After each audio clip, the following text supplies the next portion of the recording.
我問媽咪要啲咩禮物嘅時候，媽咪永遠都係話唔使啦，你多啲時間陪我喺屋企咪得咯。但係媽咪每一日為屋企操心，從來都冇半句怨言。我哋真係好應該用實際行動去錫返佢嘅。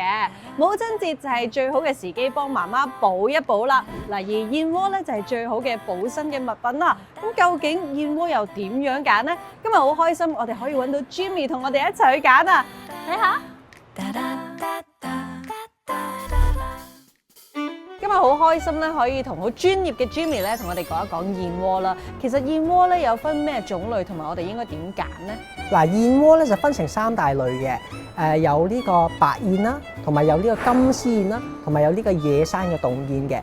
咁如果係白燕咧，其實咧就係一佢屬於就係養殖啦，第二咧就係比較乾淨同埋嘅比較均勻嘅。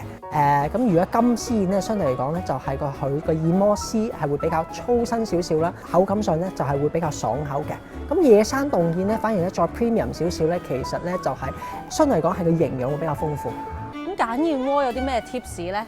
嗱，如果揀選燕窩咧，其實咧最 basic 咧，其實咧就最緊要就均勻啦，第二就要乾淨啦，就唔使解太多毛啦。第三咧最緊要咧拎上手就係有一陣蛋香嘅味，咁就已經係 very good 噶啦。我有陣時見到咧有啲燕窩係一盞盞啦，有啲係一條條啦，有啲係碎濕濕嘅。其實營養價值上有冇唔同嘅咧？嗱，如果係燕窩嘅咧，其實無論係燕窩盞、燕窩條、燕窩碎，其實咧個營養價值咧都係一致嘅。唯一個 difference 嘅細位喺邊度咧？就係話越大嘅盞隻咧，就係方便可以送禮啦，有體面啦。咁如果係細隻啲嘅盞隻咧，就係可以適宜自己食用，甚至就係燕窩條嘅呢啲係碎咗落嚟嘅。呢啲其實如果你話普通燉啊或者食用咧，其實係一致性嘅。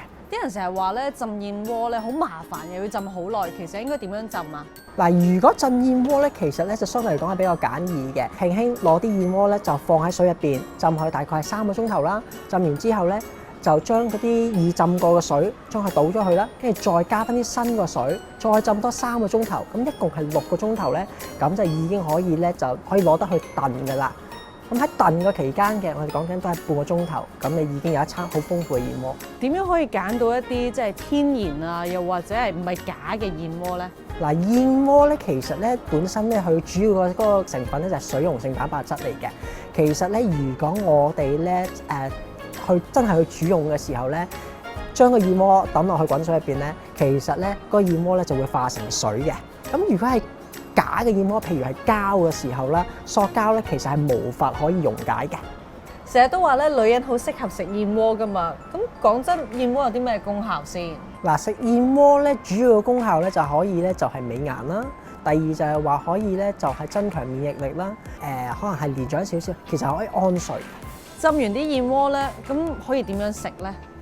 浸完啲燕窩應該點樣食咧？其實咧一般嘅做法咧都主要係做糖水嘅。咁我哋今日咧其實都擺放咗啲食材喺度啦。咁我哋有紅棗啦，有冰糖啦，同埋有杞子啦，同埋呢個杏奶嘅。可以咧就將已燉咗個燕窩，跟住再加合晒呢啲嘢咧，已經有一餐好豐富嘅燕窩糖水㗎啦。